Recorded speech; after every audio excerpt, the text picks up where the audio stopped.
because nowadays this transaction is existing. Yeah, using transaction in person, I send, let us say, 40K directly. And Safaricom blocked that money, and after the second day, the money disappeared, let us say. The money is not there. And when you go to Safaricom, they say, we are working on it. And till that day, that sister never gave that money until today. So some was advising she go to the police station, and while she has been told since she was in Comoros, like one of the con people is the police of Kenya. Yeah. They will try to bring you and put you in a situation where you will just spend money.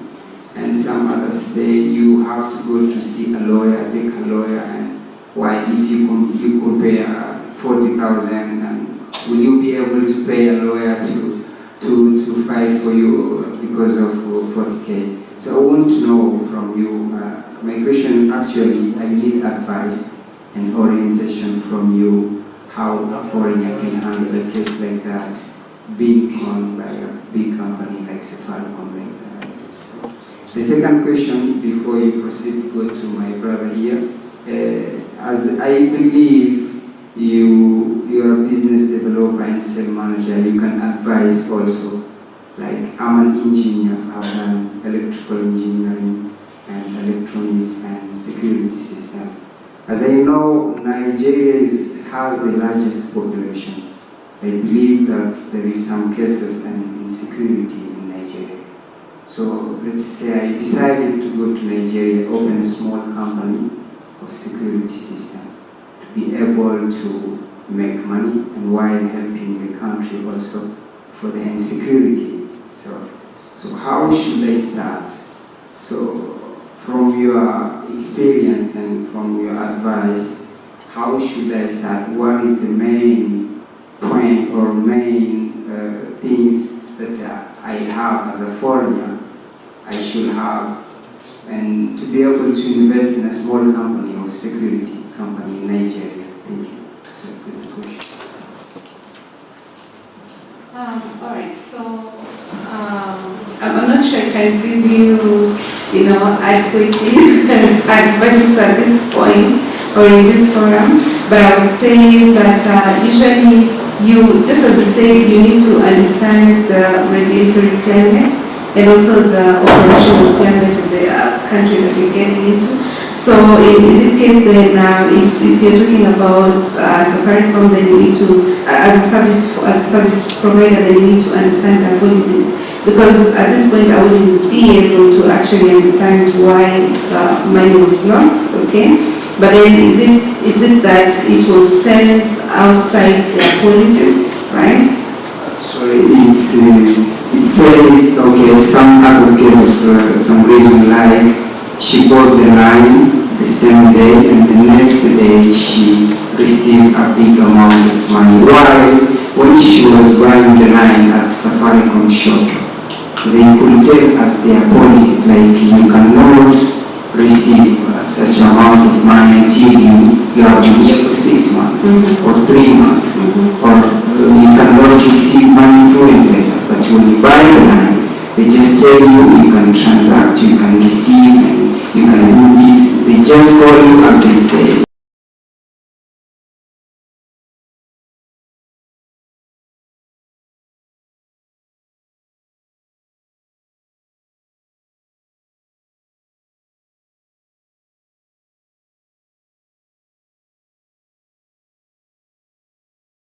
Transparent, yeah. So that when you do transaction, they are getting their benefit. Yeah. So they don't take long. They don't take. Yeah. So how can they handle that? It's quite strange because usually in those kind of transactions with financial providers, is if they're not able to clear your money or settle your money to whoever you're sending to, then it's usually reversed to the sender.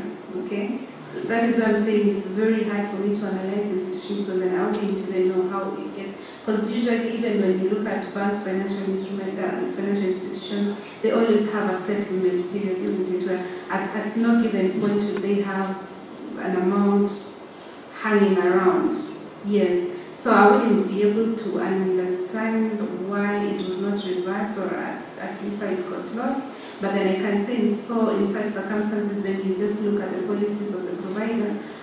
Usually for most of the providers, even before you go into the legal mechanisms of hiring and going to the police and stuff, they also have their internal dispute resolution mechanisms. So you can take advantage of that if you need to then escalate it from call customer care, they're not able to adequately deal, then you can ask, who can I escalate this to?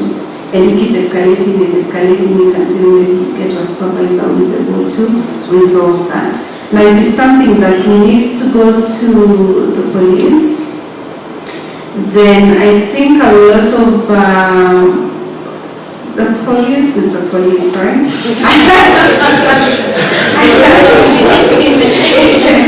Actually, I'm sure you've dealt with the police. The police is the police. You might get help, you may not get help, but I think a lot of challenges I've seen, especially for foreigners. And I'm not simply not, but I think at least for Nigerians, I've witnessed that firsthand, is that sometimes you get in trouble as a foreigner, but then you can't go to the police because you're not legally here.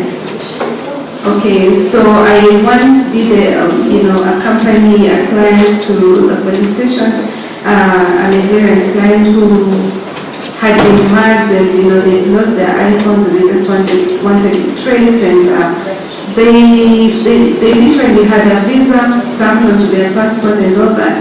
So you get into the police station, and I think the police already know the streets, and they say, okay, as you know, in the previous visa system for Kenya, you make an application online, it's approved, and then you get your visa stamped. So the police man says, show me your online application. For some reason, they had a visa passport.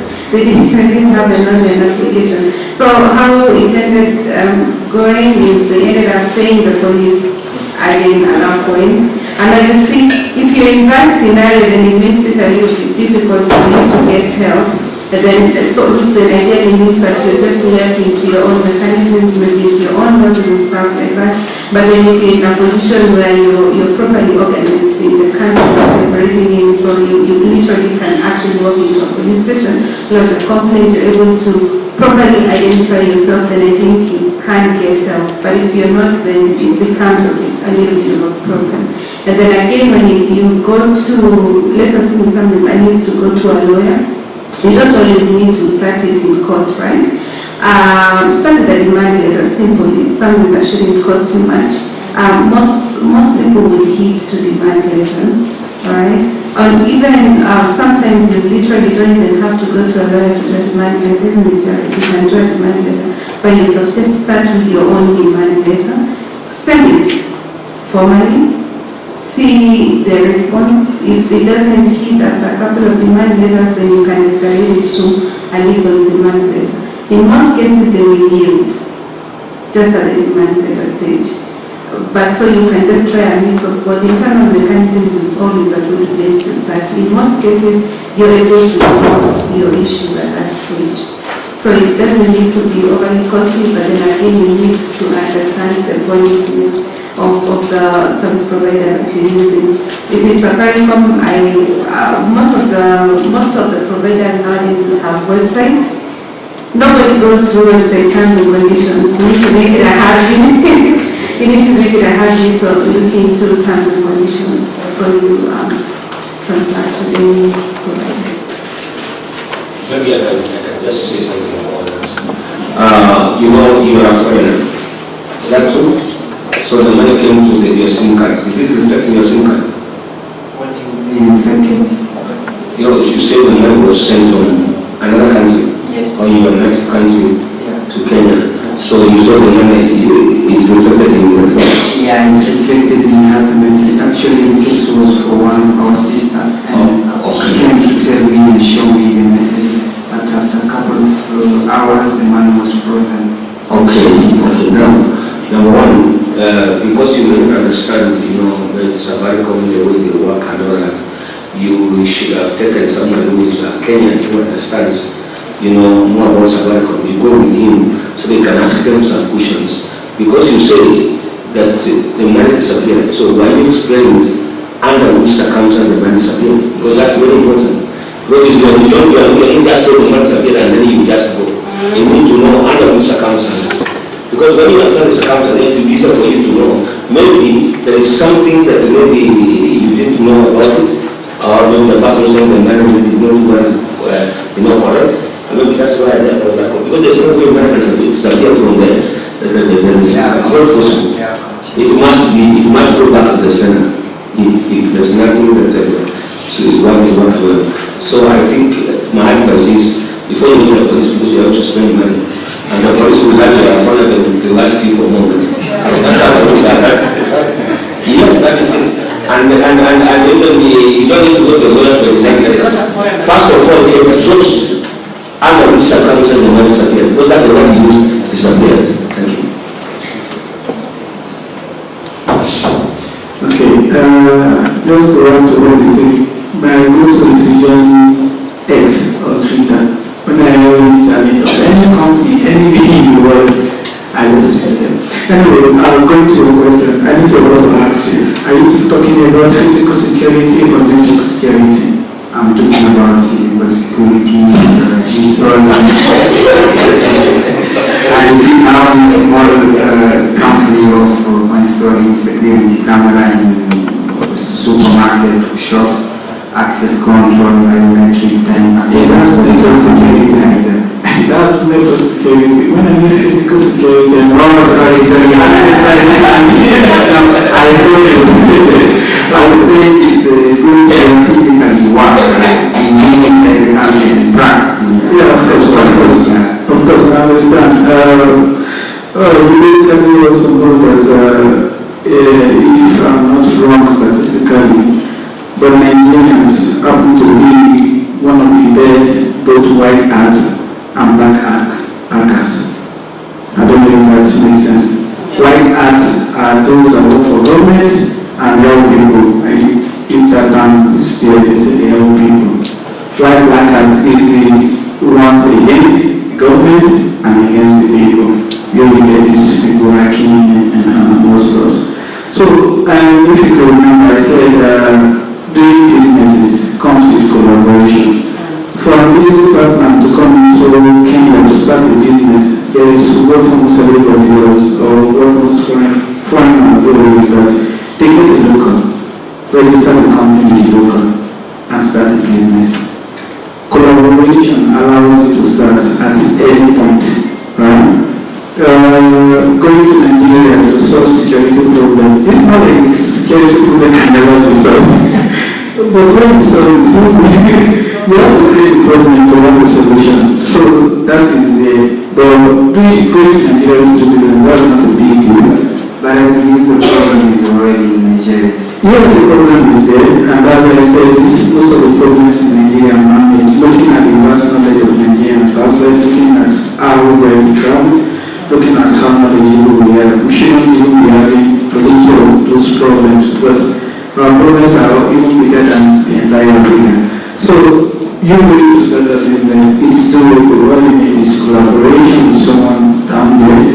There are a couple of organizations that are even looking at fresh minds, looking at fresh expertise. Okay, we'll be doing these things. It's not like we are not good, but there is something we used to say among ourselves. We are always open to upgrade.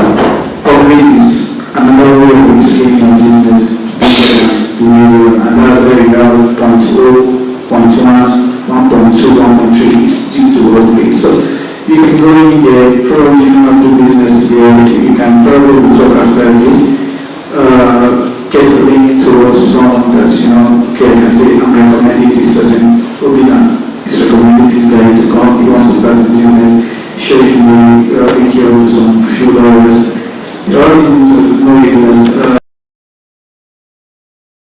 it's small, but it has over 20 million people. If 1 million people can be a customer, you already start having 1 million return. If you are making profit of 1 naira per day, that's for 1 million people. That's the minimum, right? So, looking at Lagos, then you get to expand to more challenging places. You can say because the north is boiling with insecurity, you want to start there. I'm sorry. So, I don't know if I have answered the question. Thank you so much. Thank you very much. So, I want to talk to Madam Bulu because I was very interested with your subject. So, I think you have spoken about Kenyan women, many foreigners, they like to do business under Kenyan ladies. I think because of maybe the treatment for the government. Because as young foreigners, entrepreneurs, we see many things here in Kenya. I'm talking now about foreigners, entrepreneurs, people. Like to get a license to open the business, you can go, they're asking you a lot of things, even a lot of money. They thought most foreigners, they have money. Maybe you are starting from the small business, you want maybe to get the high level. You need to have support, so it's very tricky. But my question is it a risk to invest in Kenya? So, if is yes, why? That is my question. Thank you. Okay. Where do I start? I would say, number one, it's not hard to scale up your businesses in Kenya. Because when you look at Kenya, specifically because of our placing and our location, we have a very liberal business environment. And specifically because we are more or less like positioned as a financial hub for East Africa. And you find that a lot of, not just Africans, but a lot of foreign companies also have their seat in Kenya. So more or less like if you have a foreign company, say based in Netherlands or whatever, and they want to set up business in Africa, most likely they will have their representative office in Nairobi. Because of that, Kenya, I believe, has quite, our business policy is in such a way that it's quite open to foreigners. Okay. Now, I think why you find it hard to scale up is, to establish and scale up is if you're not aware of the intricacies. Like, if you're coming into the country, then you need to know, okay, this is where to start. I need to incorporate a company. Previously, you could even incorporate a company just as a foreigner without even having a local, right? Then of course it changes here and there when the Kenya Revenue Authority want you to have a PIN, and of course because you're a foreigner you need a work permit or whatever to have a work. So you need to know, okay, so for me to get in and to actually get started and be able to open bank accounts and be able to run a business, then I need to have, say, a local. But if you miss that point and you just come in and set up your own company and you miss that critical point, you find that, okay, now you go to this agency, you're going to say the county governments, and now you want to get the business permit for your, and then you're told, okay, you can't get that because you don't have this. But if you had gotten it right from the beginning, then it's actually not hard. We have very many Africans, let me talk about Africans, we have very many Africans who come into the country and have set up small businesses, starting small, and not just as entrepreneurs, but also as as employees in tech companies, or other companies, because Africans are very skilled, and we're also having companies that are taking up Africans, instead of taking up expatriates from outside Africa, they're even taking up Africans on international contracts to come and do, to come and fill up those positions here. So I would say it's not a hard environment to scale up, provided that you have the proper advice, okay? And you don't actually need to start up a big multinational. We have, I think the youngest entrepreneur I've helped incorporate here was from Ghana. They must have been, 23, 24 then. Just come, try and set up some financial companies, with something dealing with crypto and a few things, fintech, something like that. And just through scaling up, proper advice, you're able to, expand the services, get the correct licenses to trade with over time. Okay, scale up, get over the regulatory challenges, and I think as we speak right now, we have also registered them in Uganda, we've registered them in TZ, they're registered in Nigeria, and very recently we registered them in the US. Young entrepreneurs, not starting big, small but scaling up. So I think Kenya, actually when you look, because we've set up businesses in most of the African countries, but if you look at the business environment, I would say Kenya is the easiest entry point. Yes. Isn't it, Jared? That is very true. Kenya is the easiest entry point for any business in Africa. I don't think so. I don't think so because you say right because you've never been in another part. Okay, let's engage. Okay, because I'm talking about my Yes, country where I'm from, in Congo. Yes. Because like in terms of get license in Congo, when you are presenting a good project, the government will support you. It's very hard to get those licenses. Maybe there are some government people which they use behind us. But here it's very vast. Because you can go, I'm talking mine. When I started my my company, you go to have the normal way. They are telling you, my friend, this is very high. If you want to invest here, you're supposed to have a billion or a million of money. So the way the short way you can go, find someone, or which can be a worker, or you can work together. So Right. So we're talking about an investment permit. Yes. So let me just break it down to you. So you're right to that extent. Actually, to get an investor's permit, you need to show proof of investment of $100,000 in the country. But are there other routes you can use? Yes.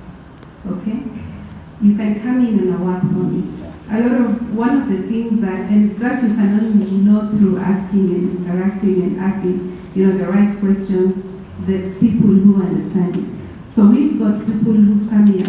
That company, the example that I'm giving you more or less like come in as an investor, set up your own company. Do you know your own company can give you a direct to service contract? That way, you don't need to go for an investor's permit, which is of course costly. You can start with just a work permit for your own company. Then scale up with time as you keep expanding your investment, and now maybe you're probably now in a position to do an investor's permit, or you have that kind of money now to do an investor's permit, then you can do that. But there are also other entry points that, things that you can do. They're not illegal, really, just legal means, but within, as a small startup, you don't necessarily need to amplify it. Of course, at the end of the day, that is more beneficial to you as a big business, but as a startup, there are pathways that you can use still within the law to be able to manage your path towards expansion in the country.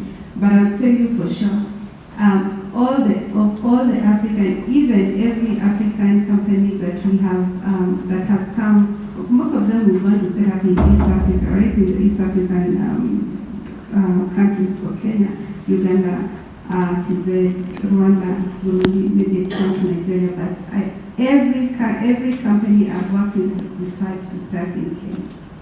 Maybe one day you can check from home. And then also, I would say my most recent interaction with the Congolese business, and I have a Congolese business in tech, right? So they get a big contract in Congo and all that. That's a question to you, all right? Yeah. And the company, they are working with a US company, and then the US company says, they're getting into the contractual arrangements and what have you not. And he contacts me and says, can I get a work permit in Kenya? I've gotten this contract, it's online and stuff like that, but I want to do it from within Kenya. They say, why do you want to do it from within Kenya? They say, the policies in Congo require, if I set up an IT company, the intellectual property that I develop belongs to the government. Which Congo? Is that true? DRC. But I don't think so, because I know most of things that are behind the regulation. Maybe they can use the bad way. But if you are going the right way, you can get the money. Yeah. Okay. That's the Simon, yeah, you know you're my younger brother. So I want you to understand one thing. Every venture has got its own requirements. Every venture has got its own requirements. Again, another thing, there is investment of high risk and investment of low risk. Okay? I hope you're getting me. Now, another thing is that many people, whether you are a foreigner or you are whoever you are, they don't do research to get information, because information is power. Are we together? In any venture you want to enter, do proper research, and again, don't use brokers, because brokers will make your venture very expensive. You will not be able to achieve. You will see like this is a very big thing. And many people who have succeeded in business are risk takers. Let me tell you, even these buildings you see in town here, people took a risk. You cannot succeed without taking a risk. Yes, because you can be told things and you see like it's a big mountain I cannot achieve. When someone else comes and sees the opportunity to succeed. Are you getting what I'm saying? Yes. Yes. How do you can see this one as a problem? Because you can go to immigration, everyone is the part of the government. So you cannot know this one is the right person, this one is. No, let me tell you something. I'll tell you what happens. What happens when you go to immigration, you start getting people outside there telling you are going to do this and that. Then those are brokers. But they have not the offices. Showing. No, it doesn't matter. They're showing you. Go to the office where the passport's done. All that office, nobody cannot give you access to go there, because that's a public place. Go in the office, say I'm from this and this and this and this and that. But now you see, because you want the things done quickly, maybe you want your passport to come out in 4 days' time, you'll pay cash. And there's no problem. Now you are the one who's going to lose. So and some are coming. Excuse me. Why don't the government can also secure from foreigners investors in Kenya, like in terms of those kind of people? And why? Why? I say, what's not a government? The government can also do a security for investment, foreigners investment in Kenya, like kinds of people they are talking. I think what you're asking, there's an agency called Can Invest. Yeah. So yeah, basically, so it's actually meant for that.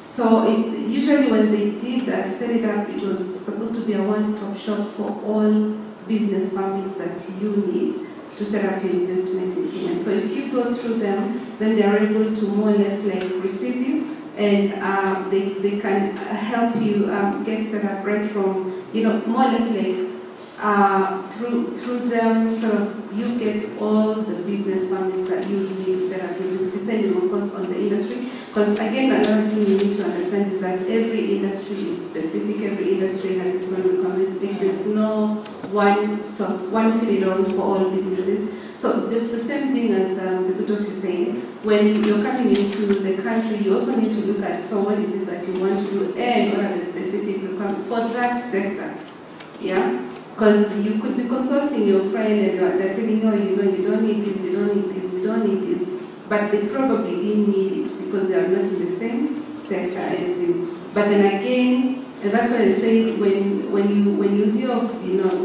local partners, local business partners, unless it's someone that you know quite well, if they tell you this is what you need, consult further.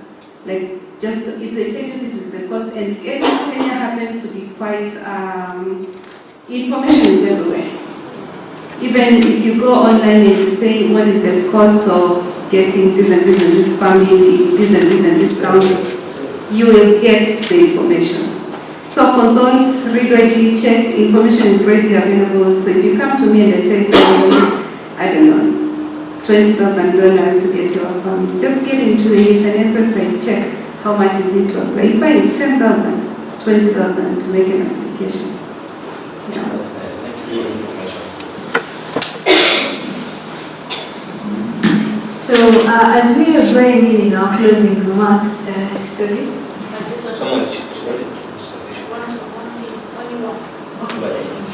Okay, sure. So while she's going to ask her question, I want us to also go in through and then do our closing remarks with something from all of you, each of you, and one or two from the audience. So I'm hearing a lot about networking means coming together, finding information from one another, and actually this brings up the spirit of Harambe. In Kenya we say Harambe. There's another word that came to mind, Ubuntu. I am because we are. So as Africans, how can we decolonize our landscapes? Dr. Ian here was talking about something, he mentioned something about currencies and he talked about Bitcoin. So about all these things that I imagine, we're talking about AI that is coming up. Africa has the greatest workforce that we know about.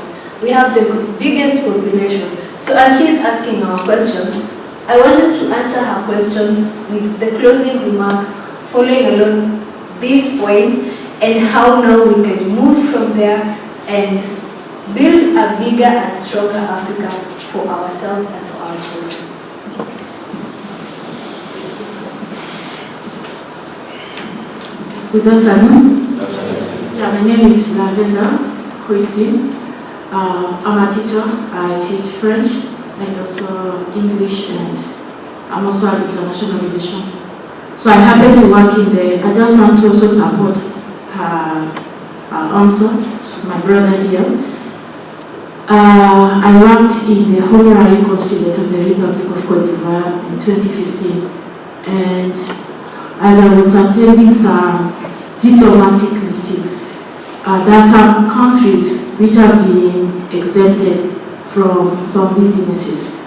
In regards to that, what prompted to that was, it depends with your profile. What are you really coming to do in Kenya? You know the likes of Cameroon, the embassy, the consulate was closed, right? And so my brother Obina, yes, Cote d'Ivoire is next to Nigerian High Commission, and most of my clients were, anytime they want to go and get a visa, problems too much, yeah? So I just want to understand, I want you to answer my question. You say Nigeria is one of the leading in terms of business. Then why do they come to Kenya to manipulate our sisters, our brothers with the black market business? You understand? And if I happen to go to Nigeria, my father worked in Serena Hotels in Lagos, yeah? That is when before I came to this world. So I just want to understand, if I want to leave Kenya to your country, how will I know I genuine Nigerian? Yes. And for my brother, Congo is one of the most people in Kenya who are coming from Congo. Some of them are not presenting something genuine. You know what? There are some countries which are listed in genuine. That is Cote d'Ivoire, Ivory Coast. Most people who come to Kenya, they are working in good banks, genuine business. And now here is Cameroon. I'm sorry. Cameroon, Nigeria, and Zaire, Congo, you know? Yeah. So sometimes it's not, you cannot blame Kenya. Kenya is my country. You cannot blame Kenya. It depends on the bilateral relations. We are not blaming. No, I'm trying to defend my country. So you are, it's a way that you are asking about this question. I just want to, I'm trying to defend my country with reality. Yes. So depending on what you are coming to present in Kenya, they will not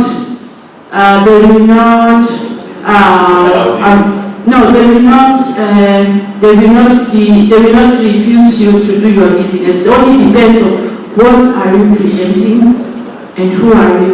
Then the last takeaway, I want to concur with Professor Sito. Yes, he said, when you die with foolish, you just feel like being foolish. So it depends, who are you having relations with in this country. Understand? If you are having with locals, as she said, locals, people who are, those are locals, definitely you will end up losing. But then if you get involved with the right people, even in immigration laws, there are great people there, then for sure you will not be disappointed. Thank you.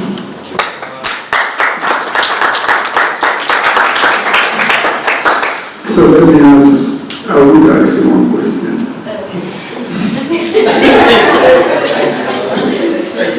Do you think I'm a good person? Nobody is good before God. Do you think I'm a good person? Because there is a question you asked that how do you want to know a good person if you go to Nigeria? Yes, okay, now I want I think I didn't put it right, yeah? So a genuine person, Nigerian, I come from your country. I'm coming to Nigeria. I want to invest. I don't know anyone. So can you clarify for us to know this is how you know a genuine? So yes, that's what I want to do. You don't want me to describe a genuine person. Okay. I believe a merchant wakes up one morning and decides to sojourn to a place, a country, in order to do business. Hopefully, or expectedly, to meet someone that they can do business with a long time.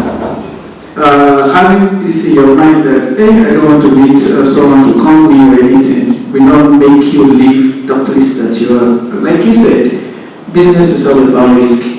There are people that you feel like this person is going to come you, and those are the people that might be the person that will lead you to the places that you want to go to.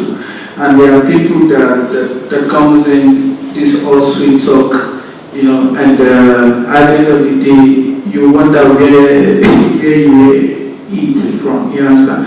So I can't say there are people or there are kind of Nigerians that you have to look out for you to do business. But we understand that before you go to a place, with the age of internet right now, you can do field research, you can try to make friends ahead of time from social media, like probably Twitter, Facebook, and the rest. You get to understand. I have a friend, a lady, she just came back from Nigeria a few weeks ago. She met a couple of friends before she left for Nigeria. And the person that she trusted so much that she is ready to stay with disappointed her. How? She went to Nigeria, this person hosted her. She was supposed to stay 3 days with her. Her first day, this person started giving her attitude, left the house for her. But she basically doesn't know anywhere. So she was locked in the house, not like locked, but she couldn't do anything. She was in the house for 3 days. Until she had to contact another friend. Like, I think I have a couple of Nigerians as friends. Contact this person. And she was in Lagos. This other person is in Abuja. She had to leave Lagos to Abuja. Her best day was in Abuja. The person that she doesn't have as first goal to. I don't know if you understand. The person that she has as first goal to disappointed her.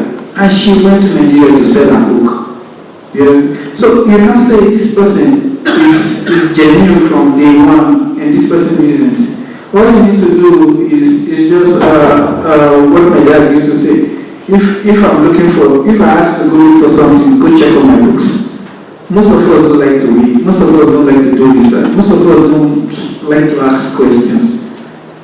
There are ways someone will have this kind of aura around you, the way they talk, how they behave. You definitely know, okay, some things are too good to be true.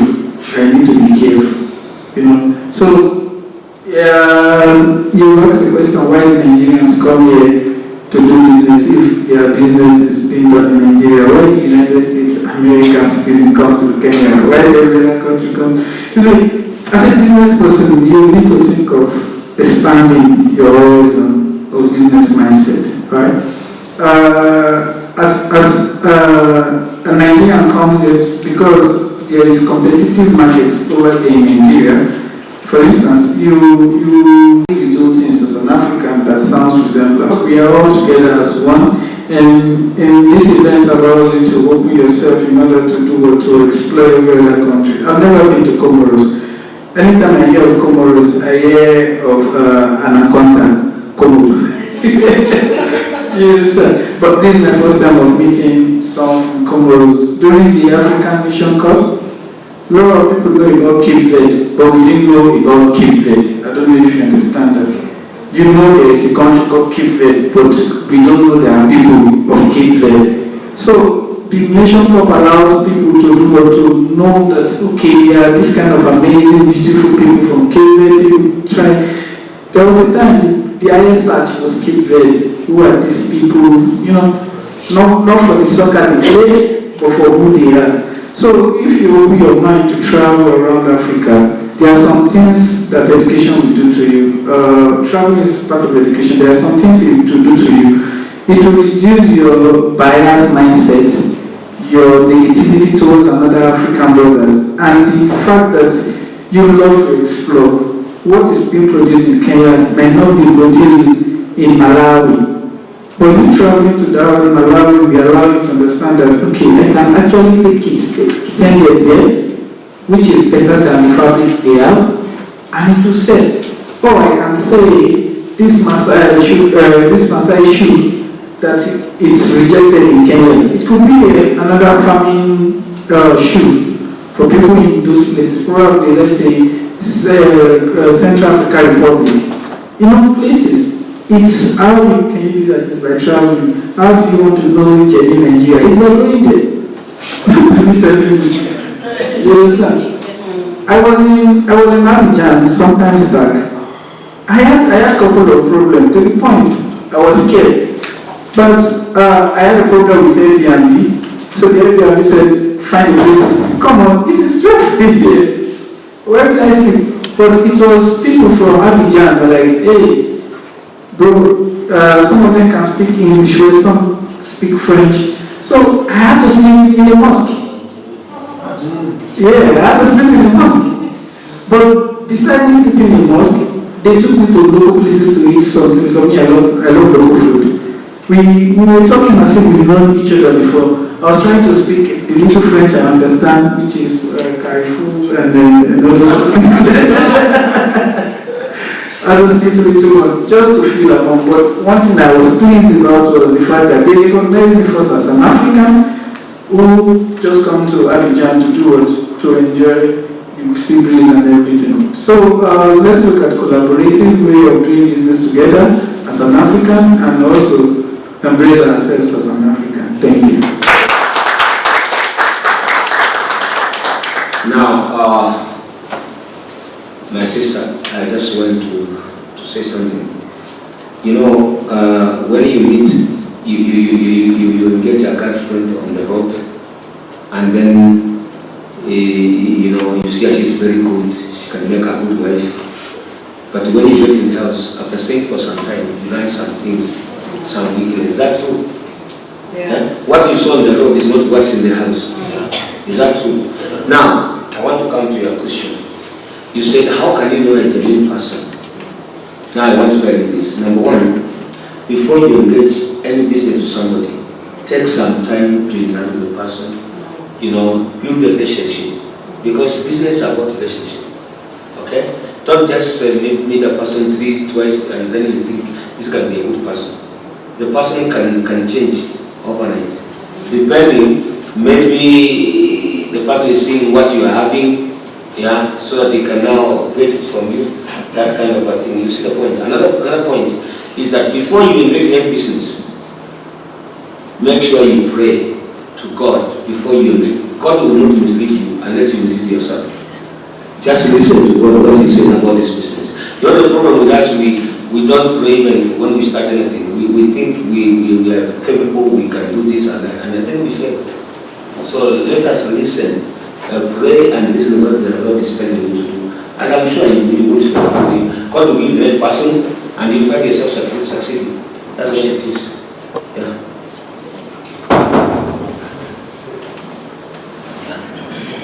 So I'm here 15 months And within that time, I was mugged, and then I was robbed at gunpoint. I just say, but I still saw Kenya as being a wonderful country. But I know what I'm saying. And then the brother I met, I don't know, he's just left, but he went to Harlem. That's where I was born. Linus. And he was Linus. Yeah. And he was robbed at gunpoint in Harlem. So I was just saying that, you know, I mean, I can go in Harlem all the time and I'm fine because I'm from Harlem. Yeah. And then I'm not from here. But the point I want to really make is this. Just like the Europeans came together and in the early 1800s, they decided where they wanted to colonize different parts of Africa. Now it's our turn. This is a think tank. This organization right now is a think tank in how do we take Africa back.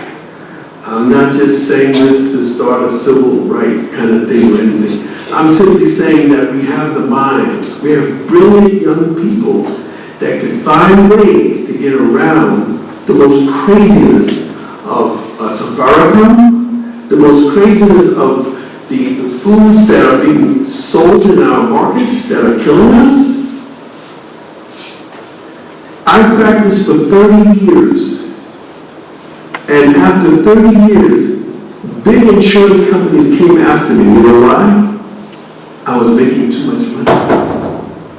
Yeah, this is what it is. So what I'm trying to say is, every single person in this room is important. Your experiences are important. Your knowledge base is important. And when we come together, where there's a will, there's a way.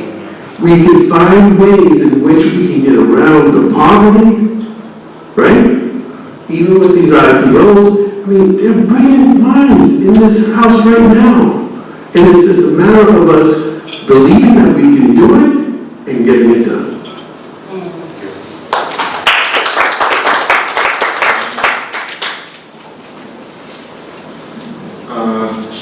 Just making closing remarks, you know. You brought something and I was a bit irritated. Let me admit that, you know, this is why I was irritated. If the experience, because probably it comes out of experience, but if maybe someone from the US, a white person, if you could have had an experience with a white person from the US, the question, you could have asked the same question. So I do not believe that that crime, let me just put it as it is, you know, I don't believe that a crime is associated to a particular group of people. Just the way a Kenyan can commit a crime is the same way a European can commit a crime. It's the same way a Nigerian can commit a crime. Crime is crime. There's no white crime, black crime, and Nigerian crime. Then at the same time, you cannot say, how do I get a good Nigerian? How do I identify a good Kenyan? It's like, I mean, if it is me you ask me that question, I will show you that picture you want to see. I want to show you the good side of me, because that's what you want. That's all you care about, you know. Because if you want to identify something good, you have to see it by yourself. You don't have to be told, you know. When it comes to business, what I've learned is that even how to scale into different countries, it is not done based on trust. It is done based on system. Huawei, which is a company which I've resigned for quite a very long time, its founder who has spread his business across different parts of the world has not been into those countries. I was shocked to learn that very recently that Bill Gates do not know or has never met the managing director of Microsoft Kenya. He doesn't know him. The only thing he knows is that I have a business in Kenya. But the employees who are out there, how they were hired to work there, he doesn't know. The only thing he knows is that there's a system that he has put in place to ensure that his business expands, and there are people who are running those systems. So his work is to supervise that system. So my question is, why can't we Africans do the same? why can't we also set up those kind of systems, yeah, where you have a business in New Zealand, and you don't know who is in charge of that business, but all you know is that that business is generating this number of millions of dollars every year. That's all you care about, And I believe that we can do those kind of things. If you set up a system for your business, I've noticed, you can even hire terrorists to work for you, and they will not steal. Because the system that you put in place does not allow stealing. It is not on the nature of man. The system will not depend on who the person is. It's later you follow that system, we are out of it, So I feel if we are able to inculcate that in our mindset as we run our businesses, we will be able to prosper, whether we speak those languages or not, we are able to traverse those boundaries. Thank you.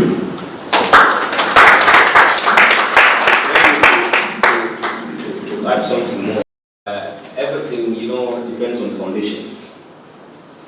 If you lay a good foundation in business, that business will prosper. But if you lay a wrong foundation, then you'll find that, things cannot work. And that's why a foundation is always invisible. You can't see the foundation. But it's the most important thing in anything. When you are building, maybe your own empire, business empire, you need to understand which foundation do you lay. If the foundation is good, then you'll expect even the other things to be good. That's why you find houses that are built on a foundation that is not solid, they have some cracks on the walls because the foundation was not good. But when the foundation is good, I'm telling you, that thing must succeed. Thank you.